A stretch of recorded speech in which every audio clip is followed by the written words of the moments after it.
করতে আমি ওখান থেকে চলে আসছি, তখনও কিন্তু কাজটা শুরু হয়েছিল।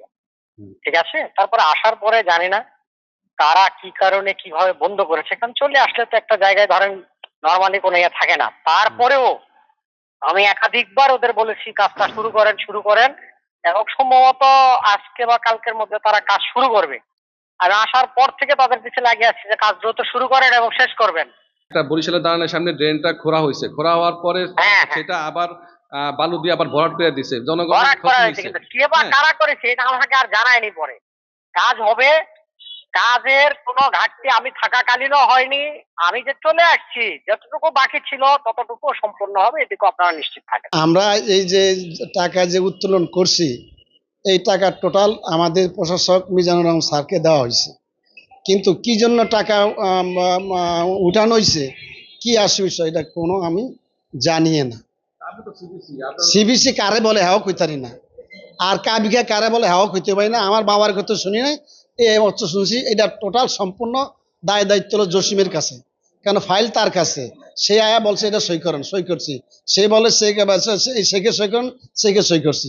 এই টাকা উঠে থেকে সে উঠাইছি, উঠিয়া সারা হাতে দিছি। সেখানে আরজু স্যার আসিল, সারা আসিল, শরীর স্যার আসিল। এখন এই টাকা কি জন্য করছে এটা জানি না। এখন অফিস কর্তৃপক্ষ যদি আমাকে সিবিসি বানায়, তাহলে তো আমি সেখানে কিছু করার নেই। অফিস বানাইছে, এখন আমি যে কাজগুলি সিবিসি আমি হইতে পারি কি পারি না সেটা অফিসে যদি বানায়, তো আমি কিছু বলার নেই। টাকার কাজ, টাকা টাকা তো অফিসে জমা আছে, সেই টাকাগুলো সেগুলো অফিসে কাজ করাবে না, সেগুলো অফিসে আছে। এই ড্রেনটার করা পর্যন্ত এখনো পর্যন্ত কোনো কাজ হয় নাই, কিন্তু একটু রিপেয়ারিং করার কাজ বাকি আছে, কিন্তু বরাদ্দ হয়েছে কিন্তু কাজ করে নাই। ঠিক আছে, এই অবস্থায় এখনো আছে। আবার শুনছি যে এটার বরাদ্দ যে টাকা আনা হয়েছে, কিন্তু ওই টাকায় না কোনো কাজ করে নাই। এই ড্রেন যে দীর্ঘ বছর পর্যন্ত কোনো কাজ হচ্ছে না।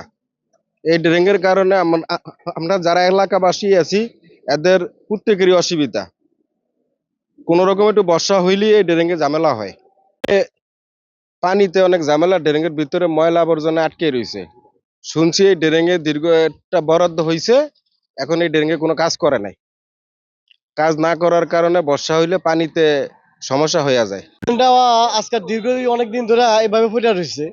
এটা কাজও অনেক বরাদ্দ হয়েছে, কারণ টাকা কারা খায় ফেলেছে। এটা কালকে পরশুকে একটা মহিলা সহ বাচ্চা সহ পইরা আডুতে ব্যথা পাইছে। আমরা এখানে বসে রাখছি, দীর্ঘদিন ধরে মানুষ এটা পড়তেই আছে। আমরা চাই যে সরকার এটা একটা উদ্যোগ নিয়ে এটা কাজটা করে দিলে জনগণের একটা ভালো হইতো। করার পরে কিছুদিন পরে বন্ধ করে দিয়েছে কাজ করার পরে আবার সকালে দিয়ে আবার ভরতে আছে। এখন কি কারণে ভরছে, কি কারণে কাটছে, এটা তো আমরা কইতে পারি না। ড্রেনের নামে টাকা বরাদ্দ হয়েছে, কিন্তু আগের যে প্রশাসন ছিল পৌরসভার মিজান, সেই স্যারে বলছে এটা আপনাদেরকে এটা কন্ট্যাক্ট হয়ে গেছে, আপনাদের কাজ হয়ে যাবে। আমরা এই মিজান স্যারের দ্বারে বহুবার গেছি, এবং আমাদের পৌর ট্যাক্স বাকি ছিল, আমরা পৌর ট্যাক্সও শোধ করছি। স্যারে আশ্বাস দিছে আমাদের এই ড্রেনটা কইরা দিব, কিন্তু কইরা দিবই বলছে, কিন্তু কইরা অদ পর্যন্ত দেয়নি। যে আমাদের পৌরসভায় 4টা প্রকল্প আছে, টিআরের ড্রেনের প্রকল্প। এই প্রকল্পগুলা আমাদের সাবেক যে প্রশাসক ছিল উনি থাকাকালীন কোন পৌরসভার কর্মকর্তা সিবিসি কি হইতে পারে? আমরা এটাই প্রশ্ন করতে চাই যে পৌরসভার কাজ, ড্রেনের কাজ, এই ড্রেনের কাজের সিবিসি কি টিআরের পৌরসভার কর্মকর্তারা হইতে পারে? এরা সিবিসি নিজেরা ইয়ে করে অলমোস্ট এটা একটা আত্মসদের মতন সবকিছু একটা আত্মসদ করছে। কোনো ধরনের কাজ হয় নাই, কোনো কিছু হয় নাই। এই জুন ক্লোজিং হয়ে গেছে, এই টাকাগুলা তারা নিজেদের মধ্যে ভাগাভাগি করে নিয়ে গেছে। আমরা কোনো এটার ফলাফল এখনো দেখতেছি না, মাঠ পর্যায়ে এটার কোনো কার্যকরী হয় নাই। যে ভোলার পৌরসভার ভিতরে কি পরিমাণ রাস্তাঘাট যে ভাঙ্গা চূড়া, কি পরিমাণে ড্রেনের যে প্রয়োজন, এটা বলার মতো না। কিন্তু তারা দিন শেষে নিজেরা সিবিসি করে বিভিন্ন ভাবে এই টাকাগুলো আত্মসাৎ করে কিন্তু তারা ঘুরে ফিরে খাইতেছে।